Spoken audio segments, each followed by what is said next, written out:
In this video, I'm going to be discussing how to calculate confidence intervals for population proportions.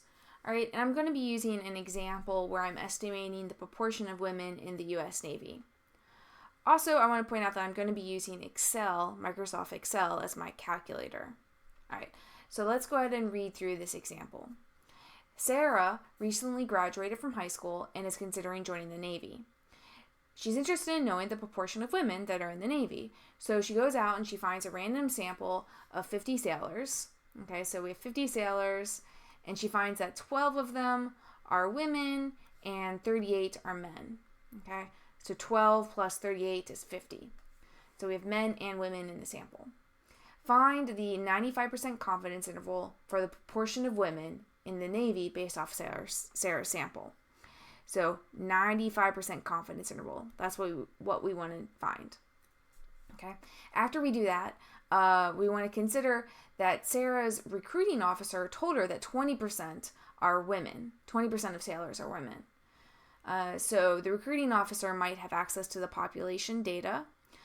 They probably know exactly how many men and women are in the Navy. They don't need to take a sample. So the recruiting officer is saying that 20% are women, and we want to know basically, does that agree with the confidence interval that we have found, okay, that based off of the data that Sarah collected. Okay, so let's start by finding the sample proportion of women, okay? So we have 12 women out of 50 people in the sample. So the sample proportion, or phat, is 12 over 50. All right, I also want to find qhat. And what is qhat? Qhat is 1 minus phat, or it's the complement of phat, right? It's the complement of the sample proportion. So that would basically be 1 minus 12 over 50, which is 38 over 50. Okay, so in other words, this is phat is the proportion of women in the Navy, and qhat, the complement of that, would be the proportion of men in the Navy.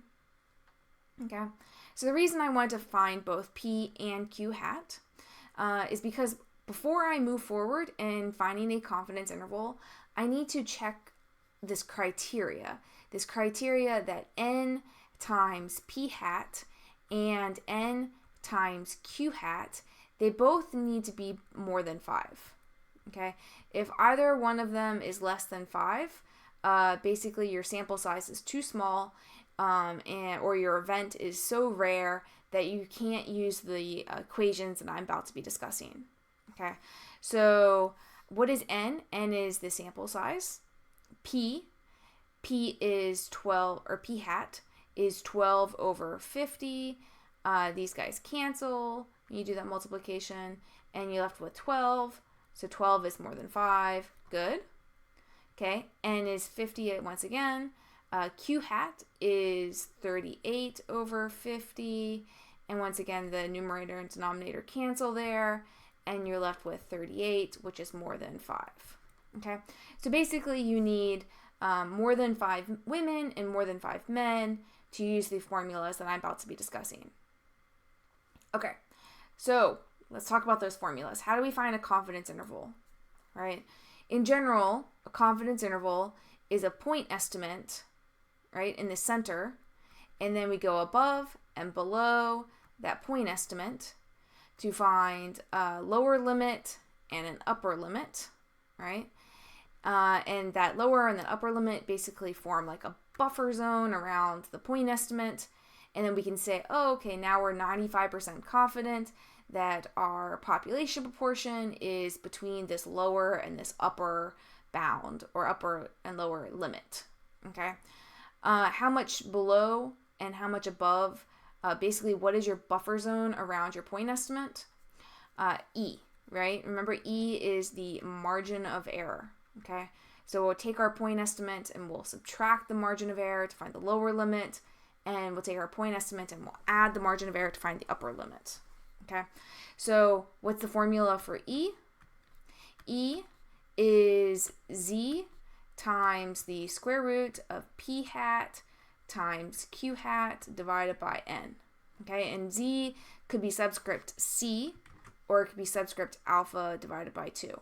Depending on your textbook, it'll be written different ways, but don't let that confuse you if I'm using a different notation than your textbook. They're both the same thing.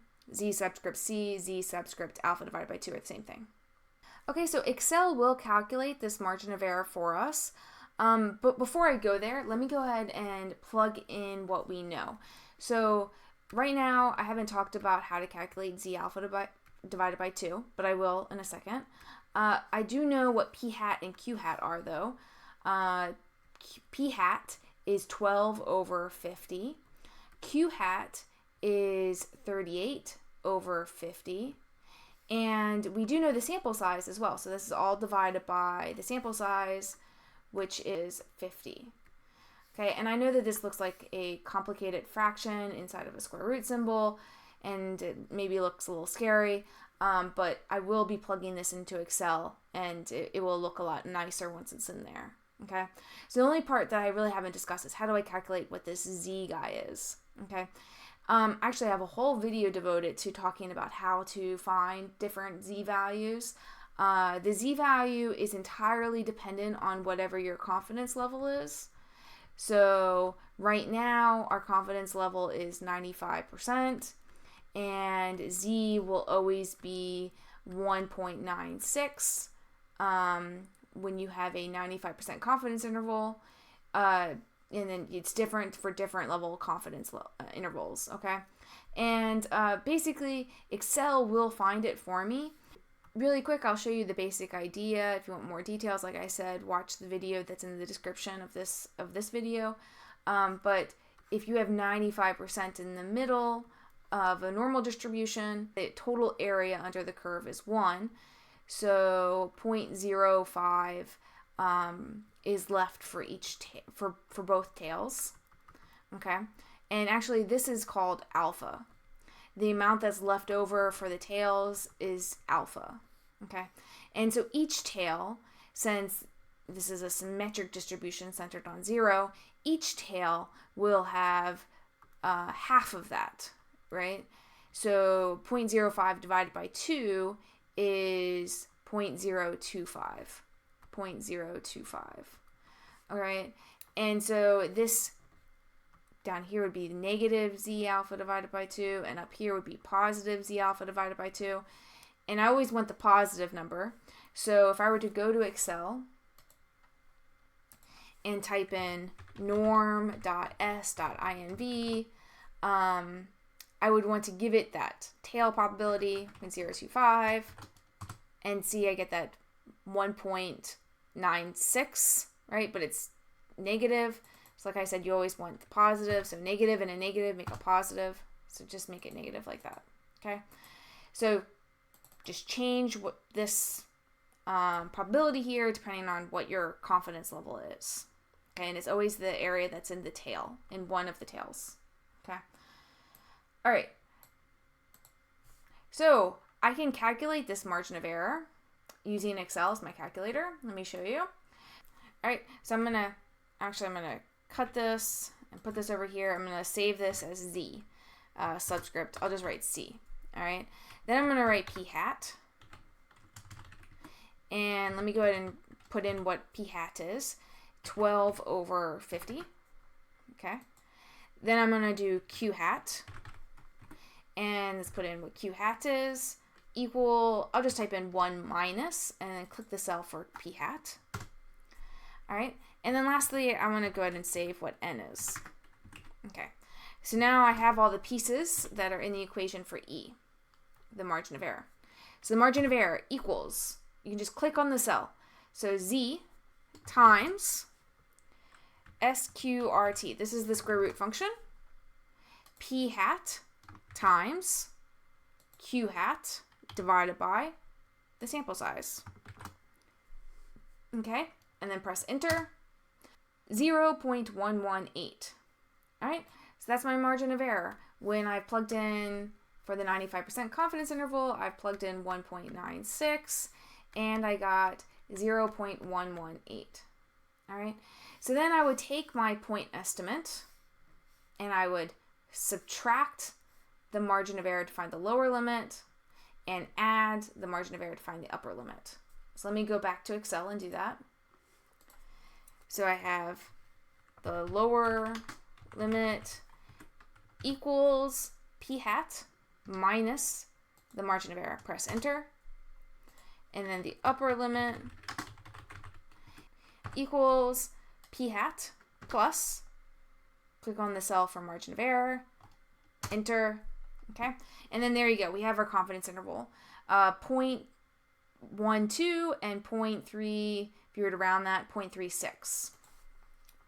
So my confidence interval is 0.12, 0.36, right? So I'm 95% confident that the proportion of women in the Navy is between 12% and 36%. All right, so if I were to go back to the second part of my question, if Sarah's recruiting officer told her that 20% of sailors are women, does this recruiter's claim agree with the data that Sarah collected? And basically, is 20% or 0.2 inside this interval? Yes, it is, right? If I were to draw a number line, I would have maybe 0.1, 0.2, 0.3, 0.4, and my interval is 0.12, so that's like somewhere around right here. 0.36 is somewhere around right here. And 0.2 is between those two numbers. So Sarah's data does agree with the recruiting officer's claim. Okay. Before I finish this video, I do want to mention that there is another way I could have calculated this margin of error, basically without using this formula, okay? So there's another way that I could have calculated this margin of error without using this formula. And it's a little bit quicker than using the formula, so let me show what it is. There's this nice function in Excel called confidence.norm, and it calculates confidence intervals for all confidence intervals that have a normal distribution. So notice that we had Z, and Z is a normal distribution, so this is a normal distribution type confidence interval. Okay, the first thing it asks us for is alpha, and alpha for a 95% confidence interval is always 1 minus whatever your confidence level is. So for 95% confidence interval, alpha is 0.05. Okay, so you see it's asking me what alpha is. All right, 0.05, comma. Next thing it asks for is standard deviation. Okay, and let's see, our data is not normally distributed in the sense that, you know, we're counting the number of women in a sample of 50, right? This is actually a binomial distribution, right? Where you're counting the number of successes out of n trials. 12 successes out of 50 people. And remember, what is the variance for a binomial distribution? It's P times Q. So the standard deviation is the square root of P times Q, all right?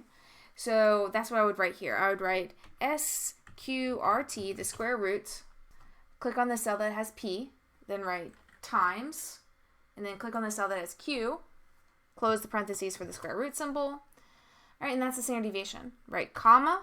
And the next question is, what's size? Size is sample size. So you can click on the cell that has the sample size, or you could have just written 50 there. Close parentheses and press enter. And you see you get the exact same margin of error. So that's just another way of calculating the margin of error E without using this formula, but using one of Excel's shortcut formulas.